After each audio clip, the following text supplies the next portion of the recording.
Jesus ensina. Vocês vão tomar uma decisão? Chama o Espírito Santo de Deus. Vocês vão comprar alguma coisa? Chama o Espírito Santo de Deus. Vai participar das reuniões cheias de coisa importante? Chama por Ele.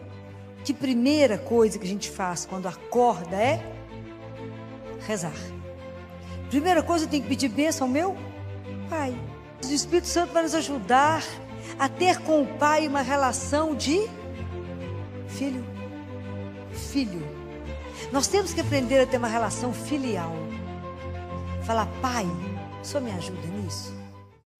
Quando São Paulo chegou em Éfeso, na cidade de Éfeso, que encontrou com os cristãos, ele perguntou para eles assim: vocês foram batizados no Espírito Santo? Vocês lembram dessa passagem? Eles responderam assim: nós nunca ouvimos falar em Espírito Santo. Quando João Batista está pregando, ele fala: no meio de vós está aquele que vós não conheceis. Lembra disso? Hoje a gente pode dizer para nós: dentro de cada um de nós está aquele que nós não conhecemos, que é o Espírito Santo de Deus. Estou falando mentira? De verdade? Não, né? A gente não tem nenhuma intimidade com Ele, não é? É isso. Então não adianta eu festejar, a igreja celebrar Pentecostes, se isso eu entro e saio da igreja da mesma forma.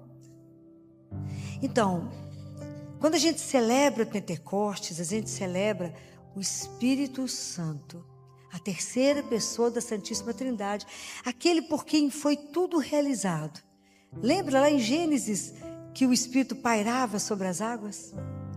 E que foram acontecendo toda a criação, que foi feito toda através do Espírito Santo de Deus. Imagina, Deus criou tudo para que a gente pudesse, Ele enfeitou o mundo até nos colocar aqui, né? Foi tudo enfeitado. Então a criação, que é um dom do Espírito, nós temos a obrigação de cuidar dela.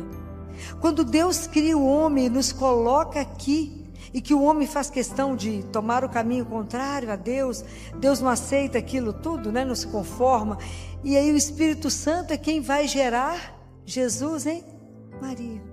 Quando Jesus é batizado, é o Espírito Santo que vem sobre ele. Se vocês acompanharem toda a história da nossa salvação, é o Espírito Santo conduzindo tudo. E nós não sabemos, está escrito em Paulo, que nós somos o templo onde Deus habita. Então nós precisamos despertar para essa realidade que habita em nós. Então hoje eu fiquei pensando como é que eu poderia ajudar vocês. Porque sem o Espírito Santo, essa palavra de Deus é morta. O que faz essa palavra dar vida e nos transformar? É o Espírito Santo de Deus. Quem é que faz Jesus presente para nós em cada Eucaristia? É o Espírito Santo de Deus, que pega o pão e transforma em corpo, e pega o vinho e transforma em sangue dele. Quantos milagres eucarísticos estão aí? Para que a gente possa viver isso. Então, sem o Espírito Santo, Jesus era uma pessoa do passado, de 2000 anos atrás. Quem faz ele ter vida para nós, quem faz essa alegria e a gente caminhar junto com ele, é o Espírito Santo. A alegria é uma assinatura do Espírito dentro da nossa vida. Compreendem? É Ele que dá vida à nossa vida. Então é Ele que nós temos que ter intimidade. E Jesus diz assim para um místico: aprendam a chamar o Espírito Santo várias vezes ao dia, através do coração da minha mãe, que é o que nós acabamos de rezar. Jesus ensina. Vocês vão tomar uma decisão? Chama o Espírito Santo de Deus. Vocês vão comprar alguma coisa? Chama o Espírito Santo de Deus. Vai participar das reuniões cheias de coisa importante? Chama por Ele. Tudo invoca o Espírito Santo, porque Ele é vida, Ele é a luz, Ele vai mostrar e vai iluminar. Mas eu quero que vocês entendam e comecem a viver isso, para viver para a gente entender que a nossa religião, ela é viva, porque o Espírito Santo nos faz caminhar com Deus vivo. Essa é a alegria de poder contar com um Deus que não morreu, mas que foi ressuscitado.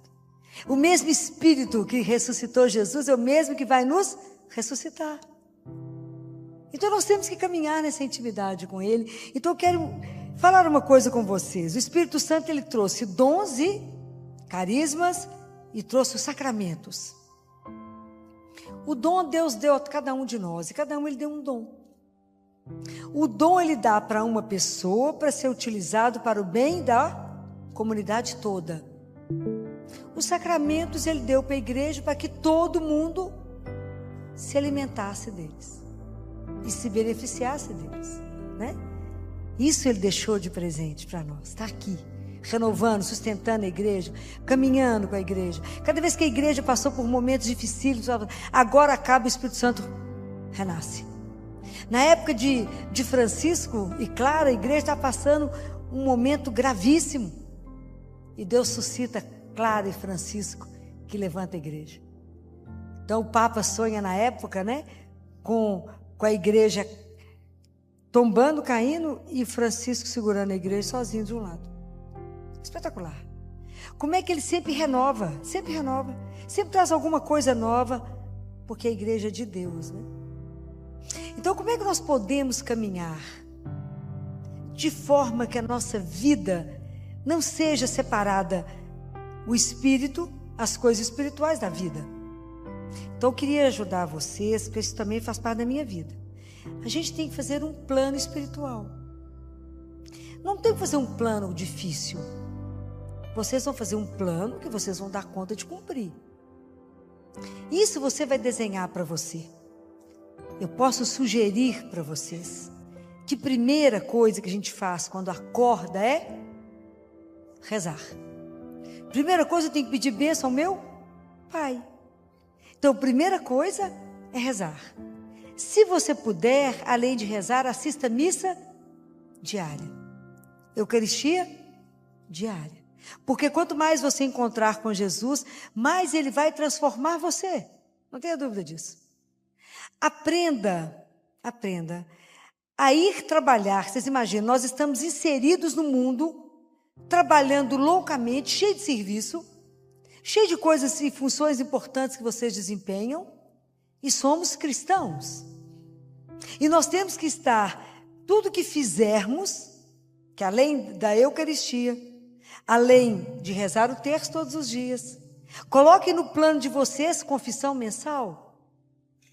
Mas isso tudo vocês têm que ter um desejo, tem que ter uma decisão, porque Deus não vai obrigá-los. Mas se você falar, eu me decido por rezar, vou ver quantas vezes por semana eu consigo assistir missa, eu quero fazer o terço diário e eu quero comungar uma vez por mês, é muito? De verdade, é muito? Não, não é. Não é. Mas isso depende de um desejo de cada um. Porque a partir do momento que você deseja, como é que a gente realiza isso?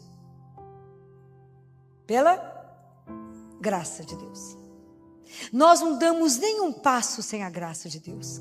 Fala, Jesus, me ajuda a fazer esse plano espiritual de forma que ele seja constante. Eu não posso fazer isso um dia para o lado 10, 100, um dia para o lado 10, 100. É um pé para frente e 10 para trás. Então a nossa vida espiritual não caminha. Os dons que a gente recebeu do Espírito não consegue desabrochar. Ele está entulhado, escondido. O Espírito Santo é entulhado. Ele tá sepultado em nós. Ele precisa desabrochar. Pode imaginar o que o Espírito Santo pode fazer na vida de quem se entrega a Ele? Coisa alucinada. Mas nós precisamos de permitir que o Espírito faça em nós. Então, de forma que a minha vida que eu vou trabalhar e aonde tudo que vocês tiverem que fazer é permeado, porque tudo eu começo e termino com Ele. Tudo eu faço por causa de Deus. Então, se eu passo diante de uma igreja, faço o sinal da cruz. Então, se eu abro uma porta, se eu atendo um telefone, tudo que eu faço com Ele, por Ele e nele.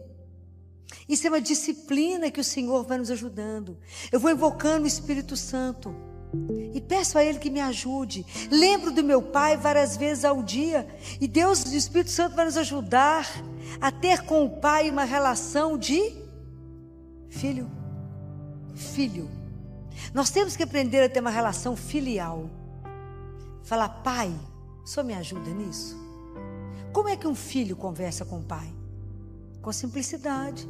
com tranquilidade, com abertura. Você tem que ter confiança incondicional. Então eu peço a vocês, aprendam a descansar na sua filiação. Lembra sempre, eu sou filha, eu sou filho de Deus. Eu tenho um pai. Isso é uma das coisas que mais me emociona. Eu tenho um pai. Então o que te apavora? Nada. O que pode te trazer medo? Nada. Eu tenho um pai. E que Ele é o Deus Altíssimo. Ele é o Senhor do universo. E nada é maior que Ele. E Ele é o meu pai. Não sei se vocês já sentiram saudade dele. Mas é uma saudade que dói. De fazer chorar, de falar. Muitas vezes a gente começa a rezar quando fala pai. A gente já chora de saudade. Porque eu sei que eu sou filha amada. Isso é algo sem preço. É cultivar isso dentro de vocês. E tudo que vocês vão fazer vão ser permeado pela presença desse pai. Fala várias vezes ao dia. Fala como eu sou grata ao Senhor por ter me feito seu filho. Mas me ajuda que eu possa honrar o seu nome. E me ajuda a ser forte para ser seu filho. Que a sua graça me acompanhe. E que eu dê conta de viver cada dia somente para vos amar e vos servir. A gente apresenta para ele a agenda do dia e fala, cadê a do Senhor para que eu cumpra a sua e não a minha? Aonde eu posso ser seus braços, seus olhos, o seu sorriso? Aonde? Me ajuda a levar o melhor. Quando eu não sei fazer nada, eu falo, mas eu não sei testemunhar nada. As pessoas vão começar a te observar. E quanto mais você viver para Ele, mais a luz que habita em você irá brilhar.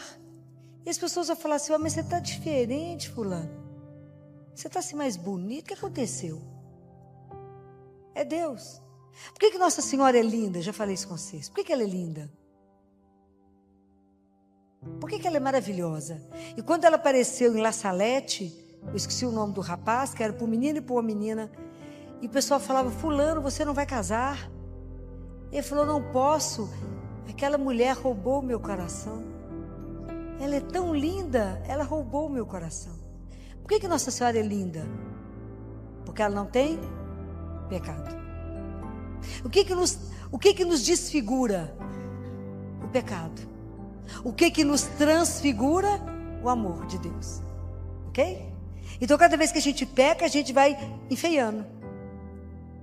Quando a gente confessa, a gente toma banho, né? A alma toma banho, dá uma lustrada, a gente melhora. É assim. A gente tem que tomar muito banho para ficar lindo, né? Fala que Jesus tem um salão de beleza, que Ele vai nos transformando. Mas é isso. É a beleza dele, né? Porque é a alma que vai sendo, que revela de fora o que está dentro. Então eu preciso pedir a Ele, me dá força de ser seu filho, me dá a honra de glorificar o teu nome, porque eu sou seu filho, sua filha. Isso nós precisamos de pedir a Deus. Me ajude a viver mas eu não quero, Senhor, que isso seja vivido assim, como obrigação e com uma rigidez, mas com a leveza, porque eu sou filho. Então por que eu rezo? Porque eu quero conversar com o meu pai. Por que eu rezo o texto? Eu vou pedir a minha mãe que interceda por mim junto ao meu pai. Eu quero meditar os mistérios da minha redenção. Por que eu vou comungar? Porque eu preciso ser alimentada por Ele. Ele é a minha força. E aí nós vamos caminhando com Ele. Depois nós vamos aprender que nós vamos fazer jejum.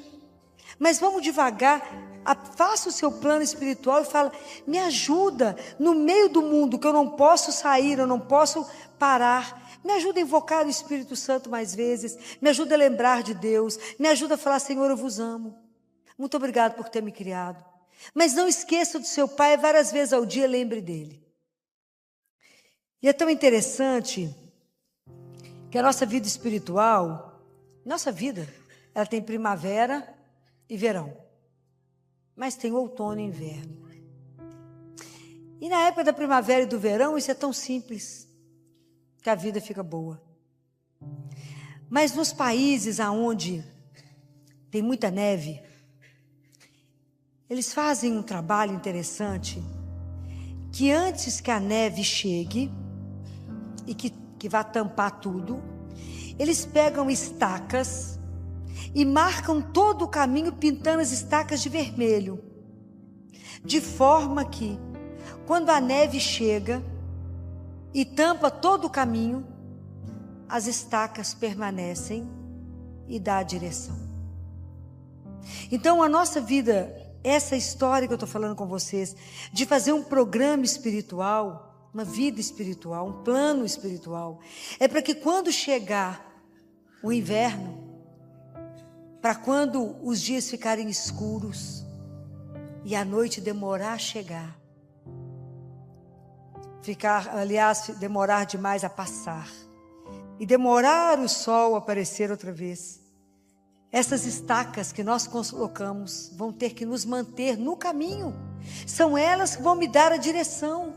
Quando a vida está escura, quando eu não enxergo nada, são as minhas orações. É o terço, é a minha oração diária, é o terço diário, é a Eucaristia que vai me manter no sustento de que eu estou no caminho. É isso que vai me nortear quando não estiver enxergando mais nada. Até que Deus permita que de novo o sol brilhe. Então é interessante porque quando a gente faz esse plano espiritual, pode acontecer que a gente seja tentado de uma forma, quando a rotina bate, e a rotina ela é tão interessante, porque ela é a sepultura da piedade. E a rotina nos tira o brilho de rezar, e eu rezo porque já é uma rotina, e Deus tem que nos ajudar a nos livrar da rotina. Eu não posso vir à missa porque é uma rotina. Eu não posso comungar porque isso é uma fila que todo mundo entra. Mas eu tenho que tremer e temer diante de quem eu estou, que é vivo. E isso o Espírito Santo não pode deixar morrer em mim. Compreendem como é que a gente depende dele para que queime o fogo em nós. E isso seja transparecido como uma alegria imensa de pertencer a Deus. Porque quando eu descubro isso, a vida não tem rotina. É uma alegria com o Espírito, porque o Espírito ele não repete. É uma alegria louca. Mas quando isso bater e a tentação falar, isso que você faz é nada. Você tem que fazer coisas grandes. Você tem que fazer, não é acender um pau de fósforo, é um farol. Vai até ele. Vai até ele e fala, Jesus, olha o que está chegando em mim. Me ajuda. Rasga diante dele e fala, olha a tentação de tentar fazer muito. Porque eu acho que é isso que é importante aos seus olhos. Mas na verdade é a nossa vida simples. É ali o que você faz com aquele que ninguém vê, guarda isso. Deus não nos chamou para o sucesso. Deus não nos chamou para a fama. Deus nos chamou para quê? Para quê? Para o amor. Para aprender a amar a Deus acima de tudo e uns aos outros. Porque vocês acham que isso é pouco? É muito. Então não precisa que ninguém te veja. A gente não precisa do aplauso do mundo. A gente precisa dos olhos de Deus que nos vê. É isso, porque no final, somos nós e Deus. Porque é só isso que conta, é só isso que vale. Quando eu fiquei pensando esses dias, eu até falei com as pessoas. Vocês já imaginaram que Nossa Senhora viveu 33 anos sob o olhar de Jesus? Sob o olhar de Deus para ela? Tudo que ela fazia, ele estava olhando para ela. Literalmente. De neném a tudo os olhinhos dele com ela. Pode imaginar que naquela casa de Nazaré, quem já esteve lá em Nazaré, viu que a casa era simples e que tinha casa e no fundo era a oficina de José. Que Jesus devia correr para dentro, para fora, para dentro, para fora, falava com a mãe, falava com o pai. Imagina que São José não viveu nenhum sacramento, porque o sacramento só existiu depois que Jesus morreu. Mas que ele é o patrono dos que escutam a palavra, porque ele escutava Jesus o dia inteiro. A gente não pensa nisso, mas ele escutava Jesus o dia inteiro. Teve que educá-lo, teve que corrigi-lo. Imagina que loucura isso. E eles viveram por conta dele. Imagina os olhinhos dele acompanhando aquela turma. Eles sabiam diante de quem eles estavam. Isso é uma coisa surreal. Quando a gente imagina isso, quando a gente para e pensa que ele está vivo, que eu recebo ele vivo, e que os olhos dele estão colocados sobre a gente já treme. Imagina ao vivo e a cores. Então, quando a vida, as pessoas falam, não, mas isso não vale de nada, visitar Jesus ali no Santíssimo, conversar com Ele, se expor a Ele, faça disso um plano da sua vida e você verá que Ele vai começar a te transformar. Quanto mais se você se colocar diante dEle, mais a sua vida vai mudar, mais a vida espiritual vai sendo transformada, porque não tem jeito de transformar, é uma vida só. Nós somos corpo e alma, mas quem sustenta o nosso corpo é a alma. E quando vocês perceberem isso, que Ele está mudando, porque você se expôs mais, você se colocou mais à sua disposição, você permitiu a Eucaristia, você rezou e a graça chega. Deus olha para nós e fala, ela precisa disso, precisa de tal coisa. E Ele vai nos transformando até que a gente, de verdade, comece a ser pescador de homens. Qual é o esforço que a gente faz? Muito pouco, porque na verdade o esforço foi você ter feito seu plano de vida espiritual. O resto é a graça de Deus. E Ele vai começar a te usar nas pessoas, nos amigos do trabalho, por onde você passar. Ele vai te usar. E você busca um, busca outro. E de repente você buscou um tanto e vai lá atravessar, né, o mar e entregar aos pés dele, porque ele é que está lá na ponta. Porque nenhuma alma fomos nós que lutamos para conseguir. Ele que pagou um preço absurdo por cada um. Ele que pagou o preço por cada alma. Foi Ele. E Ele não vai perdê-las. Então, mas Deus vai me usar, Filó? Eu não sei falar nada, eu não conheço nada da palavra. Mas é o testemunho da sua vida. É sua fé, é sua coragem. É você não desestabilizar diante de um problema maior, mas tudo saber que você é filho e descansar nessa filiação. Ir lá conversar com Ele, rezar, ensinar isso para os amigos. E aí sim, você irá anunciá-lo. Essa paz que ninguém acredita que a gente consegue manter, mesmo que a vida esteja do avesso. Porque sabe que você tem alguém que é seu porto seguro, alguém que é seu sustento, que é Deus. Então, esse plano é o que eu vim trazer para vocês hoje, para que vocês consigam desfrutar da presença de Deus que habita em você. Para que você permita que Ele surja.